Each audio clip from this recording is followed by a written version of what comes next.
Hello நண்பா நண்பீஸ், எல்லோரும் சூப்பராக இருப்பீங்க. நானும் சூப்பராக இருக்கேன். இன்றைக்கி நான் கீரை கடையல் பண்ணுறேன். நான் கீரை கூட வெங்காயம், தக்காளி, சீரகம், மிளகாய் வத்தல், உப்பு போட்டு வேக வச்சிட்ருக்கேன். இதை நம்ம ஊராக இருந்தால் மத்தில் வச்சு கடையலாம். இங்கே நான் என்ன பண்ணுறேன்னு சொல்லி பாருங்கள். இந்த ட்ரிக் எனக்கு என் அத்தை பொண்ணு பிந்தியா தான் எனக்கு சொல்லி கொடுத்தா. நான் பண்ணும்போது காமிக்கிறேன்.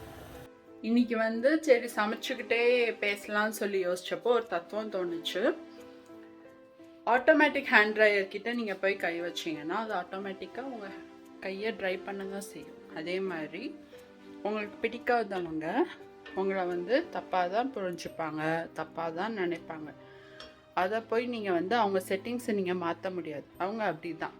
உங்களோட வேலை என்னென்னா இக்னோர் பண்ணுறது. அது நீங்கள் சரியாக பண்ணுங்கள். இந்த தத்துவம் உங்களுக்கு பிடிச்சிருந்தா ஃபாலோ பண்ணுங்கள், பிடிக்கலாட்டி விட்டுருங்க.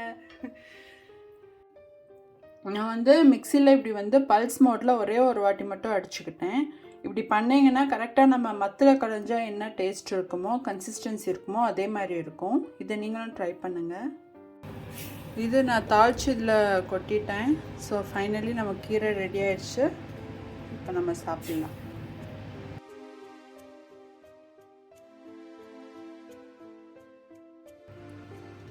கீரை சாதம் ரெடி.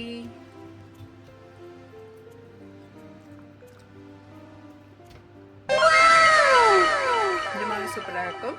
நீங்களும் ட்ரை பண்ணுங்கள். இந்த வீடியோ உங்களுக்கு பிடிச்சிருந்தா like, share and subscribe. Thanks for வாட்சிங்.